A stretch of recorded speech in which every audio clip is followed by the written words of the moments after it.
In honor of Limb Difference Awareness Month, she is one of the leading ladies paving the way for inclusivity and representation. A self-proclaimed disabled fashion girly like myself, an entrepreneur who's built a community of hundreds of thousands of people who really care about making the world more inclusive. We love to see it. She's the founder of Disabled And, a platform that's all about changing the way we think about disability, representation, and opportunity. Her mission, making sure disabled people aren't just included in the conversation, but lead in it. Oh, and casually, she's also been named one of Forbes 30 under 30 content creators, so she's a pretty huge deal. I'm so very excited for this one. Hello everybody and welcome back to Tilly Talks Tech, the podcast where we talk about all things technology, design, innovation, and how technology is integrating into our everyday lives. As it is Limb Difference Awareness Month / Limb Loss Awareness Month as well, we are spotlighting the real change makers within that community. Today's guest is freaking amazing. I actually love her so much. I'm her biggest fan. She's a self-proclaimed disabled fashion girly. Me too.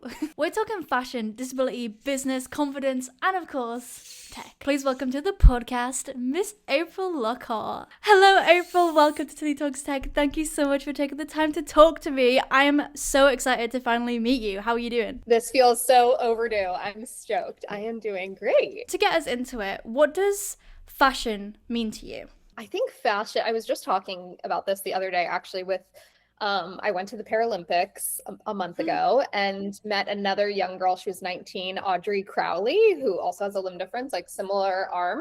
And we were kind of talking about having a limb difference with two different passions. Obviously, she skis and I get dressed up for a living. And so I was like, I think fashion felt like something I could control when I couldn't control how people might perceive my limb difference. I could control an outfit that I loved or something that I think would get people's attention or would help them perceive me in a certain light as polished or chic or outgoing or wild or whatever persona I wanted to exude that day. I could kind of control what I looked like or what my outfit looked like when I couldn't maybe control how people would stare at my arm or things like that. Yeah, it's so interesting you say that because I basically worded this in the exact same way. When you have a limb difference, it's any visible difference really, particularly when it's a disability, it is unfortunately sometimes the first thing people notice about you, and I feel that's only unfortunate because it comes with a lot of assumptions. And you're so right, picking your outfit for the day, it is that deep. This is what I try to tell people because that is the first creative decision you're making in the morning. Is something I heard recently. Yeah. But also you're so right, I can choose to look as flamboyant as possible, and in turn people are gonna look at that and think she's not shy about it, when was the moment that you realized you could take that power back through fashion? I guess I started posting my outfits and my limb difference for the first time in 2021. So it's been, I guess, 5 years now, 21 or 22, 4 or 5 years now. And, I'm sure you can resonate with this too. I feel you go through different phases of comfort and being comfortable and then it resetting when you're in a new setting. So new school, new friends, everything new. I feel I would always resort back to being insecure and kind of trying to hide what I could. And so of course, there were different phases of life where I showed my arm. I didn't hide my arm my entire life always, but it felt now is the first point in my life, or 5 years ago is the first point in my life where I really started in every aspect being open and confident. Yeah, I had seen, people doing a lot of outfit series 30 days of winter outfits, day 1 of, or day 3 of whatever. I'm very much a person that believes in everything happens for a reason. And at that point, it had been years of me not showing my limb difference online, just positioning myself in certain ways. I've been there. Yeah, and I think that's the scary part of what we can control online is you could hide something that big about yourself. And I see girls do it all the time. Girls will follow me and be like, oh my God, I have a limb difference too. And I'm trying to find it in the photo. And I'm yeah, it's hard to see. you really would never know. So for the first time, I had started this series called Normalizing Disabled Fashion Girlies, maybe 4 or 5 years ago now, and just did like basically my outfits and like how I zipped certain things or how I buttoned buttons and like kind of highlighting like all the unique ways that I get dressed. That I think was like the turning point for me. Yeah, and I love that like phrase that you've kind of coined, like disabled fashion girly. And I have seen like other girls get on there and being like normalizing disabled fashion girlies on your Yeah. feed. And it's like period because, we could Yeah. be fashionable too. And I fully have seen that movement, which I just think is so cool. You mentioned like you show people how you like get dressed and do certain things in like a little bit of a different way. How did you discover to do that? And what's been the response to like other girls who are also them different seeing that? I mean, it's my own way of being adaptive. I'm sure you have so many of your own ways of being adaptive too. Like, I don't really shop adaptive like clothing. I'm still looking for brands that I resonate with that are also adaptive because I feel like for a Mm, while it's felt like adaptive brands are very like sterile or not my style. And at the end of the day, yeah. it's like I am a fashion girl, so I will always sacrifice function for fashion. Like I will Yeah. do whatever it takes, like whether it's getting a friend to help me button, my mom, my husband, like somebody to put something crazy on me. Like, Yeah. I agree. I agree. Literally, like, first time I got some acrylic nails done, me and my friend, like, literally just got so excited. We were like, I've never had nails before. Like, yeah, hell yeah, let's just make them huge. So the first time we did them, they were yeah, like, here, came in to, like, show the CEO and things. They were like, is that are you gonna be able to use them? And I was like, but they look cute, right? I saw your video. They look so cute. Thank you. Thank you.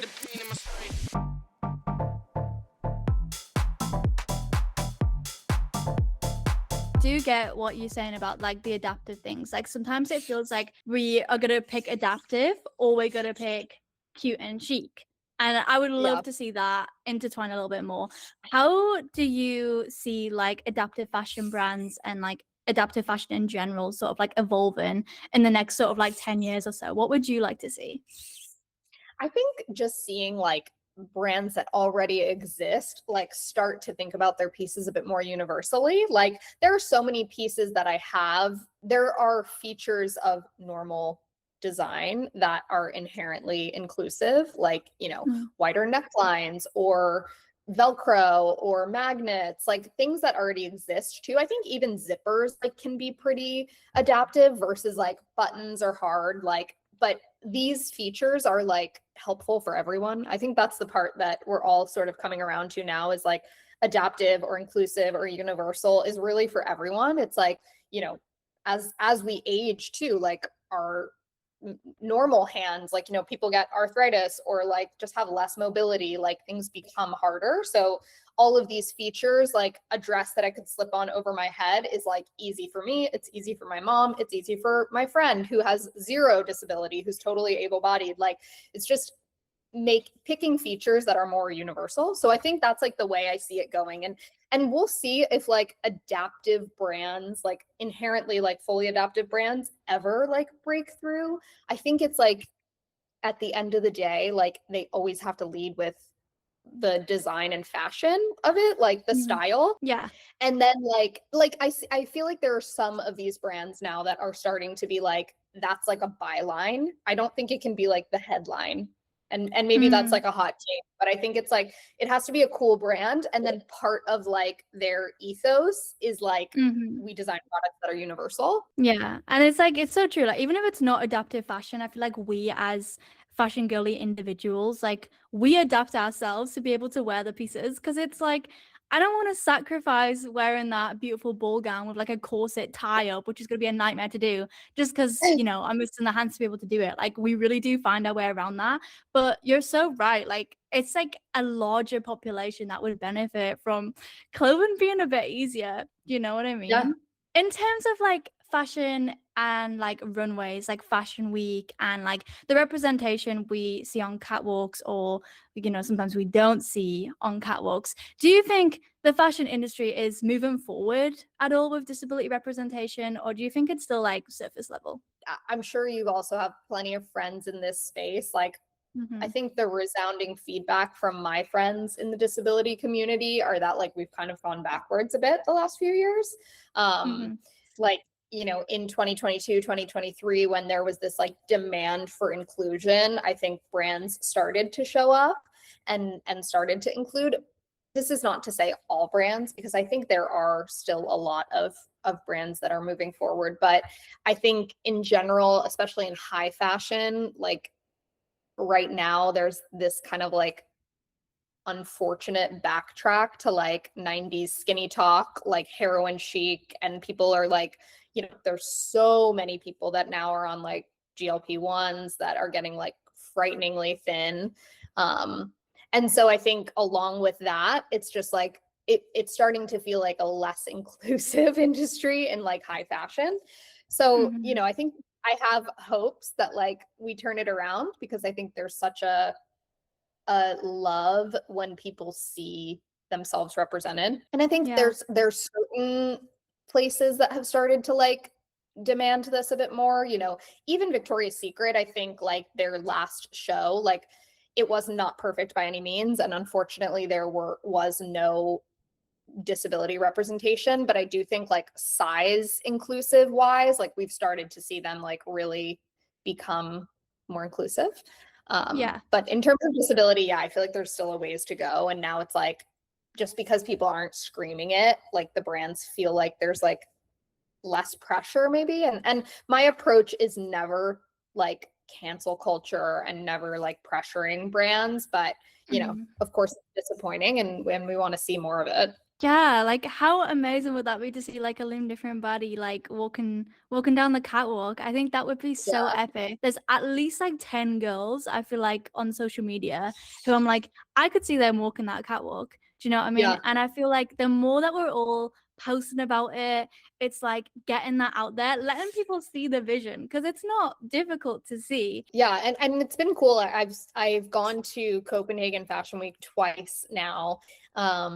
And both times I've seen limb different models, two different models that I was like not even following, like didn't even were not even on my radar, which was so cool to see. And it was cool to see like season after season, like that they were both in shows. So that was pretty cool. That's the only like international fashion week that I've seen that at.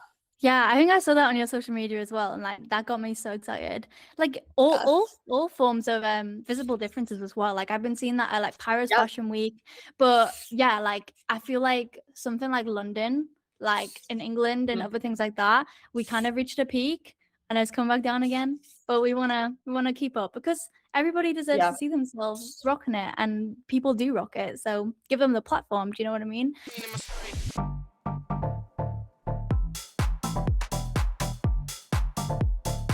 I feel like for me, my two interests are like fashion and technology. And I feel like what technology didn't have a lot of was expression. Like it was very black and white, it was very function over fashion, which is what we were talking about Yeah. earlier. Where do you see technology fitting into fashion in particular? Yeah, I don't know. You probably know a lot more about tech than I do. I know that there's a lot of accessibility features with like Apple product design wise. I mean, I haven't worn prosthetics since I was a kid, but it has been cool to see. I mean, like I'm looking at the wall behind you. Like I feel like you've cracked the code on like design and technology. It's so fun. Even when you're just covering it in glitter. Do you know what I mean? I feel like that unlocked so much because you probably experienced it too. Like as far as like prosthetics are concerned, like my introduction to like technology at all was like, here's a glove, cover it up. Do you know? Yeah. So like to see that narrative like turn around now where, you cover it in glitter or you see people who are like painting their wheelchairs and stuff like Yes. that in terms of like design and like the technology that actually helps people physically, yes, but also like mentally because you can dress it up and have it accentuate your identity like that is something that Yeah. I'm really interested in. And you said you don't wear prosthetics, which is so fair. Everybody, I always preach just that people should have a choice. Is there anything that you think prosthetic or technology companies would do more of? Like, is there anything that you think you would see and be like, damn, I would like love to try that? It's a good question. I feel like at 30, I just turned 30 last year, like it's hard for me to think about like trying a prosthetic at this point. Just it's interesting seeing like, you know, when I was a kid, I wore them maybe like age 3 to 7 or something like that. I can't remember the exact age I stopped, but like it did look so different. And I wore one that was like cosmetic, so it like Yeah. looked like real skin, but did not look like real skin, you know?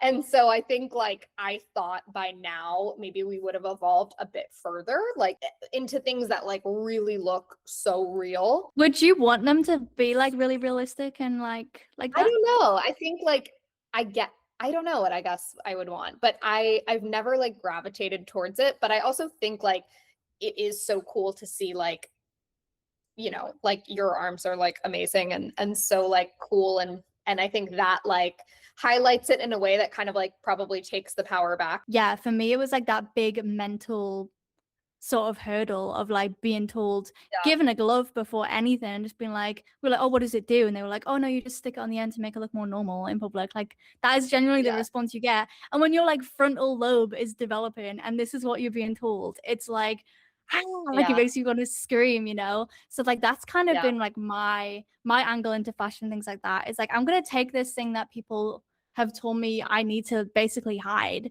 and make that like Yeah. the focal point of the fit. Do you know what I mean? Yeah. Yeah. That's sort of been my thing. Yeah.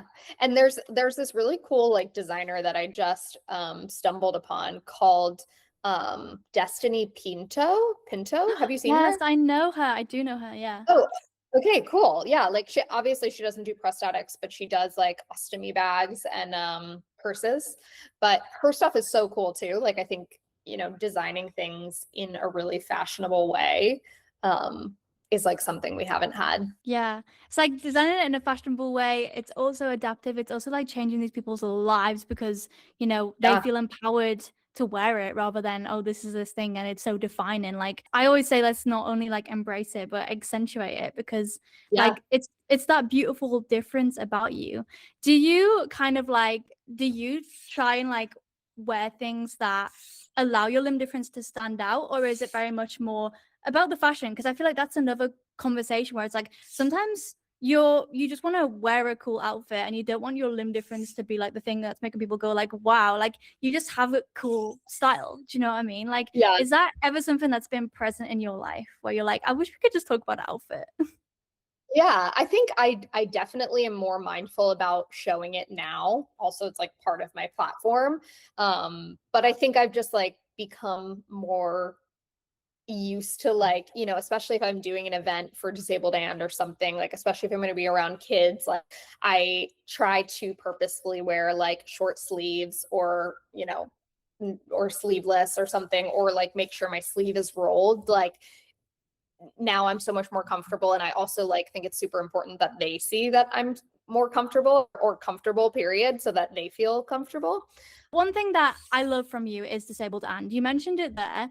Let's talk about that. How did that concept come about? How did the name? I love the name of it. Like tell me all Thank about that. you. Yeah, so my background before content creation is working in the beauty industry. I was doing influencer marketing, so basically the exact opposite of what I'm doing now. I was, you know, building briefs for influencers, hosting events for new product launches, like gathering lists of influencers, and then, you know, I started creating at the same time that I was working full time, and eventually this became more than my full-time job. And so I was faced with a decision like, and my old boss told me to like, it's always better to like build your own dream than building someone else's. And I was at that point where I'm like, okay, I could build my own dream or I could continue building someone else's dream, which I loved, but you know, Yeah. of course, Yeah, like I yeah, had yeah. to choose myself at the end of the day.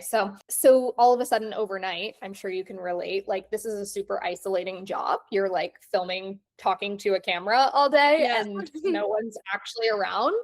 Hmm. And so I was missing that hosting aspect. And, you know, as I started getting involved in the disability community, really for the first time in my life, like I was not friends with people with disabilities when I was younger. Like I just didn't have those rooms. 3 years ago now was like the first time, maybe 2 years ago even, was the first time that I was around a room of other people with disabilities, and gave me this itch to like host more. And I was like, well, I can use my hosting background. I know how to do events. I know how to do dinner parties. And I can just invite this community, which I've built online, but did not have in person. Mm-hmm. And so I had people following me that were like, I would love to like be friends. And I was like, me too. Like, let's get together. And so I was like, am I going to start a nonprofit? Like, I just immediately jumped to like big ideas and like, should I start, doing these big conferences for people or something? And my friends were like, why don't you just like slow down? And I was like, okay, good idea. And so I just started hosting dinner parties for women with disabilities. I had hosted a couple events for young girls with limb difference. So I did that for about a year, just under my own name, like funding the events, self-funding them ourselves. Like whenever I could try to get brands involved from my content creation job, like I would. And so it kind of got to a point where it felt bigger than me. People were like, how can we hear about these? Like, where can we sign up? We want to come to these. And I was like, I want you to come. So finally I was like, it needs to be like live beyond me and really be its own community. And so, yeah, last July we launched. And really it's a community for disabled creatives. And I say creative because I think there's a lot of organizations out there that cater to athletics in the disability Yeah. space, like helping kids do sports or find them running legs or arms that will help with gymnastics. And I was never really a sporty kid. No, neither. I always connected towards like music and art and obviously fashion. And so just creating these like intimate moments for people to connect. And, there's so many women our age, like 20s, 30s, 40s, that are in creative industries, whether they're graphic designers or musicians or models, or aspiring content creators, entrepreneurs, like, bringing those people together that we all have these common interests and just like allowing a space to chat, connect. So yeah, so it really is like Disabled and is pretty much me. And we do events like whenever we have the bandwidth to. Like right now we're working on a big event for Limb Difference Awareness Month in April in Nashville. It's our first like full weekend. So I'm super excited about that. And I guess the name came from spitballing one night with a friend of like, there's so many cringy names in the disability space. And I think we've all sort of like come around to reclaiming the word disabled. It's like you're type A or you're tall or you have brown hair. Like it just is. Yeah. And it's not a bad thing. It's not a shame. Like it really just is. Like I am disabled. Like I have brown hair and brown eyes and I am 5 foot. And so, yeah, I was just thinking like, is it disabled and fashionable, disabled and creative, disabled and cool? And I was like, what if it's just disabled and allows people to like fill in their own blank? So that's where the name came from. I love that because having a disability all your life, it's like we were saying at the start, like why we make the fashion choices that we do is because you're immediately seen as disabled and that's it, But now there's like, yeah, okay, with that and all of this, like it's so straight to the point. Yeah. It's like perfectly named. Interested to know, like with all the ways people are filling that blank, if there's been any that's like stuck out to you, has been really meaningful or has been like just fabulous and you're just like, hell yeah, like how have other people been filling that blank? Yeah. I mean, it's just cool to see like what everyone does. One girl who I'm sure you've seen online that we'll have at our weekend is Sydney Mesher. She's like the first Rockette with a visible disability. She has a limb difference as well. So that was a cool one. And I think just like, I personally resonate with like disabled and ambitious. Like I love seeing entrepreneurs in this community just build new businesses. And yeah, it's really cool to see. And I think, what's also really meaningful is like we have this bubble of women with disabilities from all walks of life. But then we also have like this bubble of parents of like kids with disabilities that are just like, I almost think sometimes like that group wants community even more, like they're just like, I think like, of course, there's like nothing stronger probably than a parent's love for their kids. And like I feel like are just as excited. So that's cool to see too. Yeah, it's pretty special. Yeah, I imagine like seriously, every time you post about this or if it's an event in America that I can't get to, I'm like the FOMO is so real. You're gonna have to like to do something. Just like stick me on like a little TV screen or something. Yes, we will. Yeah, growing up, I was like big into art and stuff as well. Like went to stage school, did drama, did dance, did all of that fun stuff. And yeah, you're right. Like there was a lot out there for sports. Like I remember being like thrust into all these sporting activities and being like, give it a go. And I was like, quite frankly, guys, thank you, but I don't want to. Like, this isn't my area at all. So So I think that's so cool to have like just a creative like outlet where just cool creative girlies get together, fashion girlies get together and like bounce off ideas and hype each other up. Disabled so and cool. I have to get there at one point. I need to join the Yeah. function. Where do you see this sort of platform progressing? Like, what is the end sort of goal? I feel like there's not really an end, it's a consistent thing, but let me know. Yeah.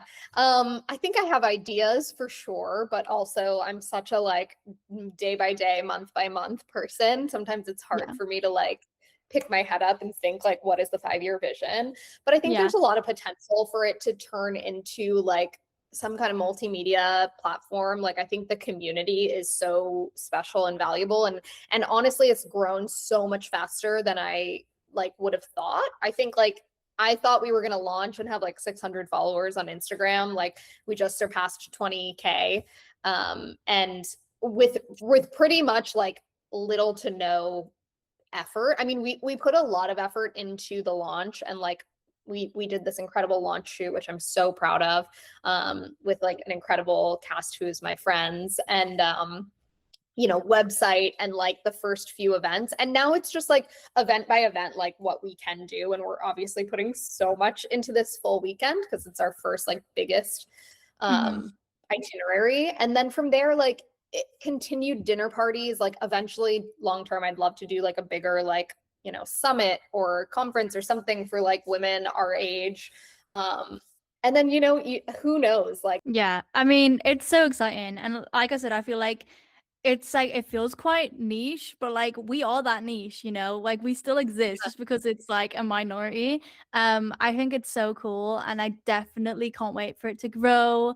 If you're ever doing one in England or whenever I'm in hey, America, I know who I'm messaging first. yes, please. It is Limb Difference Awareness Month. I want to know, how are Yeah. you celebrating? I know you got this epic event coming up. Talk to me about that. What is going to be happening at this crazy event in Nashville, which I really want to be at? I know. Everybody will come in. It'll be Friday to Sunday. Friday night, we have this amazing, like, summer Italian Riviera themed dinner.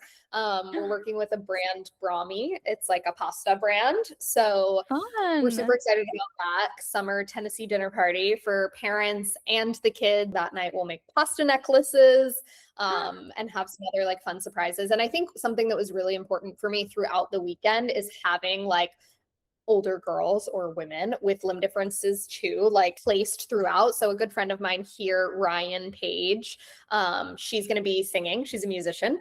So she'll be like doing a performance Friday night, which I'm super excited about. And then Saturday, there's this picnic that a local organization, which I love, Jordan Thomas Foundation, they're based here in Tennessee, and they also help fund prosthetics for like underinsured families. So we're kind of like hitching on to their picnic, partnering with them to make Saturday like our big focal day. So that will actually be co-ed. And Saturday night, I've always wanted to do like a breakout dinner for parents. My vision is like I wanted to give them like a really elevated dinner, like parents' night off, where they can feel like they can have a great dinner, have a drink, like unwind, and then also ask each other questions and like share experiences and kind of feel like they're off and just can be real with each other, because I think there's so much value in, what the parents have to share with each other, and what their other kids are going through. Mm. And then, we'll have the girls nearby having like girls' night in, sleepover vibes. We're doing a bedazzle bar. So very Y2K, which they'll have no idea what Y2K is because they're all like kids. But it'll be great. And then the next morning is the dance class with Sydney Mesher, who's the Rockette. And then we'll have like kind of farewell breakfast and people will go out on their own, but we're super excited.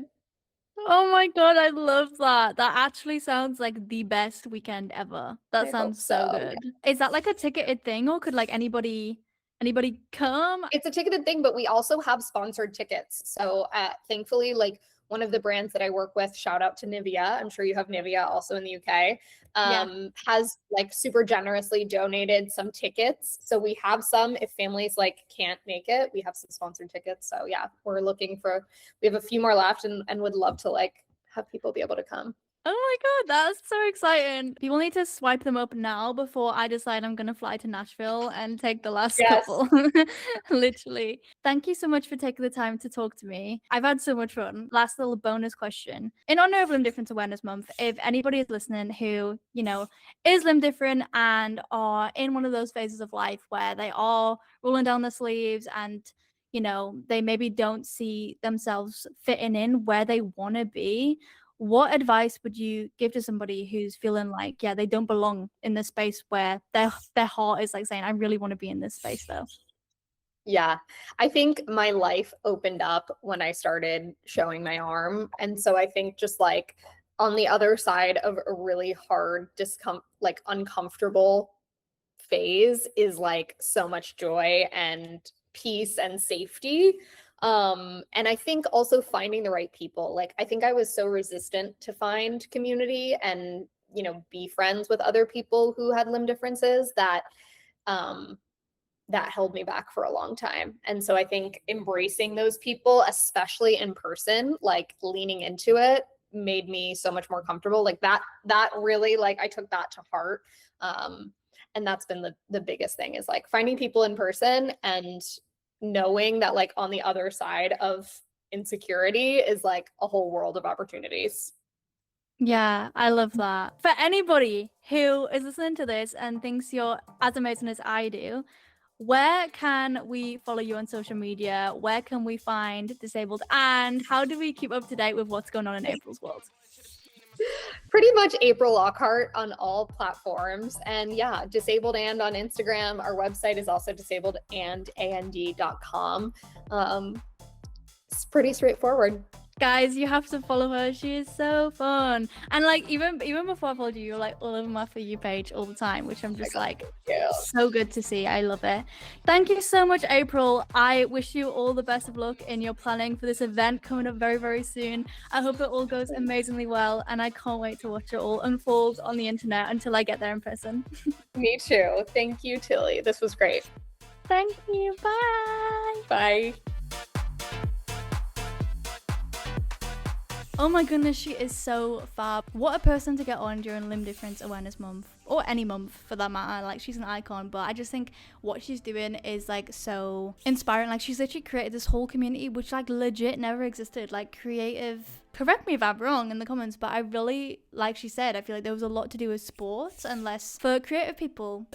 Arts and crafts, glitter and pens, and bit of music. That is my lane. Definitely go check out April and Disabled. And thank you so much for listening to this episode of Tilly Talks Tech. I really do hope you enjoyed it. If you did, make sure to like, comment and subscribe. Let me know who else we need to get on. It is Limb Difference Awareness Month, so we're spotlighting these amazing people right now. We'll also be getting back to more techie tools and stuff like that in the future. So yeah, anything you like, leave it down below and I will get on that. Thank you so much for listening, and I'll see you next time. And happy Limb Difference Awareness Month.